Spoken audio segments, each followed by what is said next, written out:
सियासत की बिसात पर हर चाल के पीछे कहानी होती है और हर माफी के पीछे एक मजबूरी।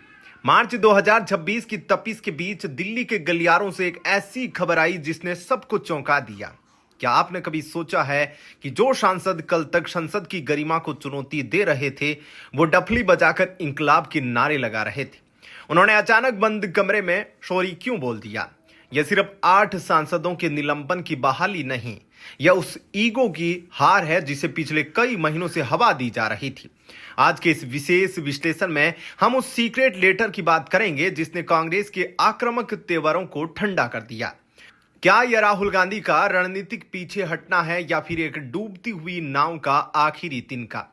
संसद की सीढ़ियों पर बैठकर फोटो खिंचवाना और चाय की चुस्कियां लेना आसान है, लेकिन जब संविधान और नियम की किताब खुलती है तो बड़ी बड़ी हेकड़ियां धरी की धरी रह जाती है। संसदीय कार्य मंत्री किरण रिजिजू ने जब सदन के पटल पर प्रस्ताव रखा तो हकीकत सामने आई। कांग्रेस ने बिना किसी शर्त के ऑफिशियल रिग्रेट यानी कि लिखित पश्चाताप जताया है। सबसे बड़ा खुलासा इस माफीनामे में एक ऐसी बात है जो विपक्ष की साख पर सवाल उठाती है। उन्होंने लिखित में वादा किया है कि अब ये सदन के भीतर एआई जनरेटेड फेक फोटो और भड़काऊ पोस्टर नहीं लाएंगे। सोचिए, क्या अब विपक्ष के पास ठोस मुद्दों की इतनी कमी हो गई है कि उन्हें तकनीक के जरिए भ्रम पैदा करना पड़ रहा है? यह माफी सिर्फ निलंबन खत्म करने के लिए नहीं थी, बल्कि यह डर था कि अगर कार्रवाई आगे बढ़ी तो राजनीतिक करियर पर पूर्ण विराम लग सकता है। इस पूरे घटनाक्रम के पीछे एक शब्द है डर, लेकिन यह डर सांसदों का नहीं बल्कि जनता के बीच बोया गया डर है। दशकों तक राजनीति के धुरंधरों ने एक खास समुदाय को सुरक्षा का झांसा देकर सिर्फ डराया है। बीजेपी आएगी तो तुम्हें घसीटकर बाहर कर देगी, यह वो जुमला है जिसे बंगाल से लेकर बिहार तक दोहराया गया। लेकिन 2026 में यह डर का बिजनेस मॉडल अपग्रेड हो चुका है। अब नारा है संविधान खतरे में है। राहुल गांधी जेब में संविधान की छोटी किताब लेकर घूम रहे हैं, लेकिन हकीकत का आईना कुछ और ही कहता है।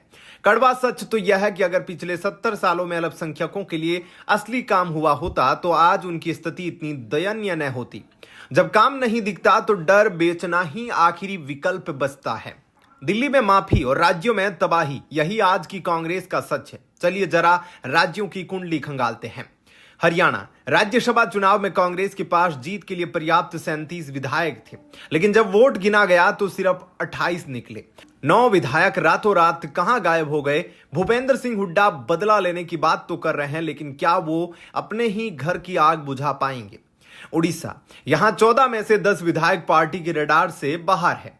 तमिलनाडु, यहां तो कांग्रेस ने आत्मसमर्पण कर दिया है। एमके स्टालिन ने कांग्रेस को उनकी औकात बताते हुए सिर्फ 20 सीटों के आसपास समेट दिया है। आखिर पुराने और अनुभवी नेता पार्टी क्यों छोड़ रहे हैं? इसका जवाब है राहुल गांधी के चारों ओर बना हुए लेफ्टिस्ट घेरा। ये वो लोग हैं जो चुनावी राजनीति नहीं जानते, ये सिर्फ अराजकता और संस्थानों को बदनाम करने की भाषा जानते हैं। अमित शाह ने कांग्रेस मुक्त भारत का नारा दिया था, तब विरोधियों ने इसे हंसी में उड़ाया।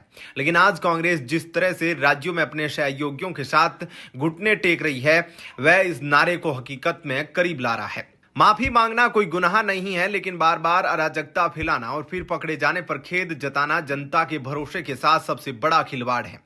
क्या राहुल गांधी का यह सड़क छाप संघर्ष कांग्रेस को 2029 में संजीवनी दे पाएगा, या फिर यह वामपंथी विचारधारा कांग्रेस को एक ऐसी गुफा में ले जा रही है जहां से वापसी का कोई रास्ता नहीं है? आप क्या सोचते हैं? क्या कांग्रेस को एक नॉन गांधी और जमीनी नेतृत्व की जरूरत है? अपने विचार कमेंट सेक्शन में साझा करें। अगर आपको हमारा यह विस्तृत विश्लेषण पसंद आया तो इस वीडियो को शेयर करें और सब्सक्राइब बटन दबाना न भूलें। मिलते हैं अगले बड़े खुलासे के साथ। जय हिंद।